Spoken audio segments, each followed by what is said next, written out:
In the early 1900s, women were regarded as property and nothing more than cooks and housekeepers. When World War II started in 1939, women throughout the country decided they needed to step up and join the workforce after the men left to fight. The Women's Army Auxiliary Corps, WAAC, was formed in 1942 to provide help to the men serving in the Army. In July of 1943, the Women's Army Corps, WAC, was formed, allowing women to actively serve in the war. Instead of working with the Army, they decided they wanted to work in it.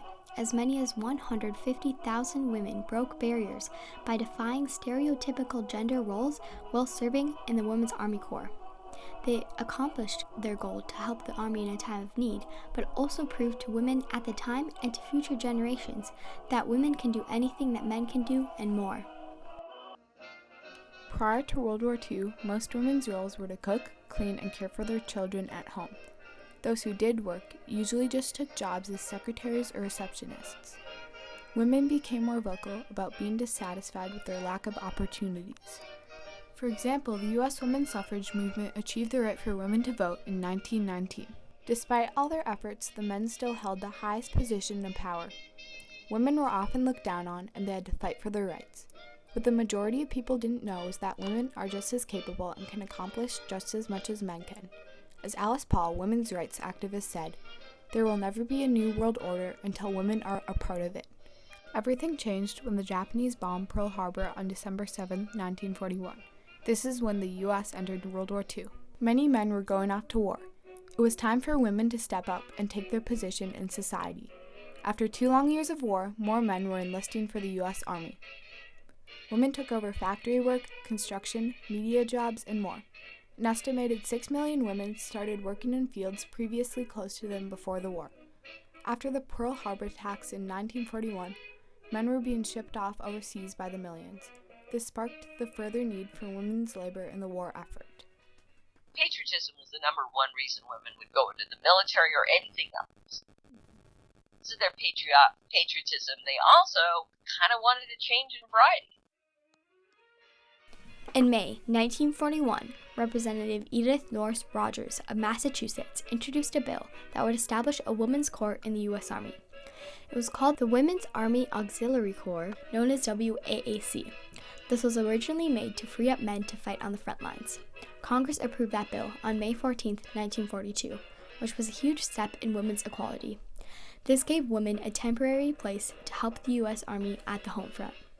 The law that established the Women's Army Auxiliary Corps gave members a salary, but not all of the benefits given to male soldiers, such as insurance, food and shelter, veterans' medical coverage, legal protection, and death benefits. Government propaganda was a huge part of recruitment for WAAC and later WAC. Rosie the Riveter is one of the most popular figures in the working force for women in World War II. Conservation of manpower is a matter of first importance. The Women's Army Auxiliary Corps was organized to assist in meeting this need by releasing soldiers from non-combat duties. These women are to take over the jobs of soldiers behind the lines and here at home. Already they are doing this in a very fine manner.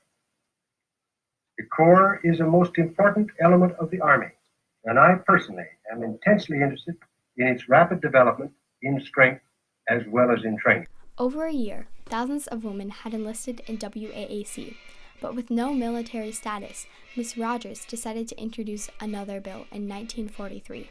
President Franklin D. Roosevelt signed that bill on July 1, 1943, and 90 days later, the WAAC was discontinued, and in its place was the Women's Army Corps, known as WAC.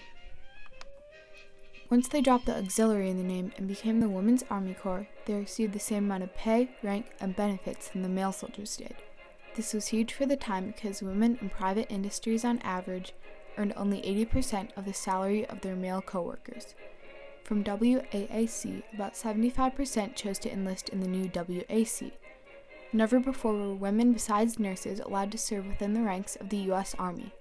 As many as 150,000 women had the privilege of serving in the Women's Army Corps. We do an amazing job. Why are we doing an amazing job? Because we're using all the women. We can, some in a volunteer fashion, some in a paid fashion, but they realized that they needed women because World War I had wiped out a generation of young men. To get into WAC, women had to be at least 58 inches tall, weighing at least 100 pounds, and have good vision. During World War II, members of the Women's Army Corps served throughout the world with the Army Ground Forces, the Army Service Forces, and the Army Air Forces in a variety of supporting non-combat roles. The assumption was, well, maybe 3 women could replace 2 men doing bureaucratic administrative things. And of course, it was just the opposite. 2 women could easily replace 3 men or 4 men. The women are motivated. Would you rather have an A quality woman than a D or F quality man? So women are doing those roles, and they're doing them super well. Over 400 WACs served in the Manhattan District and helped immensely in the making of the atomic bomb. Not only did they help with that, they also had thousands work overseas through 1943 to 1945. Jobs included cryptographers, telegraphers, secretaries, assistants, and just about any non-combat job you can think of. Deanne Campbell, author of Women at War with America, said, "Putting these women soldiers into combat constituted a radical inversion of the traditional roles of women. They broke the barriers of feminine stereotypes by proving to the world that women are strong, independent, and intelligent. With the help of WAC and the United States altogether, the Allies were able to defeat the Axis powers and win the war." In the 6 months after World War II ended in 1945, most women were already back home in the U.S.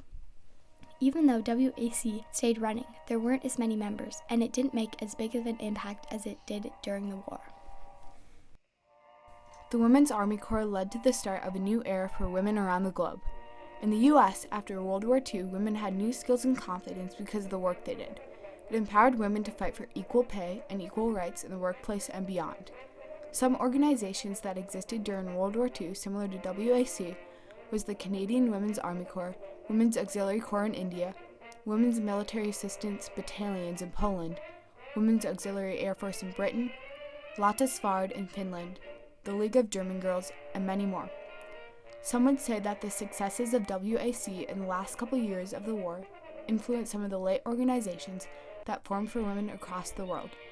In the U.S., members of WAC's hard work led to the creation of the Women's Armed Services Integration Act of 1948, which provided women a guaranteed permanent spot in the U.S. military services.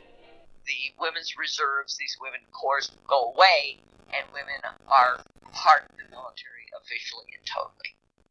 In 1973, the Women's Army Corps broke the ultimate barrier of equality by integrating women into the U.S. Army. In 1978, WAC officially ended to relieve any feelings of segregation of genders. Women were finally allowed to rise to command roles in non-combat units, and men and women began training together. This was all because of the effectiveness and efficiency of what WAC did, which showed the Army that women could be useful in many different ways. There were many books and studies done about the Women's Army Corps, and they are still remembered today for breaking the barrier of segregation. Today, they have a Veterans Association that helps veterans and exists to represent the thousands of women who served. Even though WAC was only temporary, its impact was permanent. The Women's Army Corps broke the barriers of gender stereotypes and paved the way for women's equality in the military. They will always be remembered in history for their bravery and responsibility during World War II. WAC were the unsung heroes of the war. Their impact on the nation's military helped bring the war to an end in favor of the Allies, while the Axis powers did not utilize women in such ways. It also furthered the efforts for women's equality. In the face of discrimination, WAC fought their way through the barrier of feminine stereotypes. Without this perseverance, women would not be where they're at today.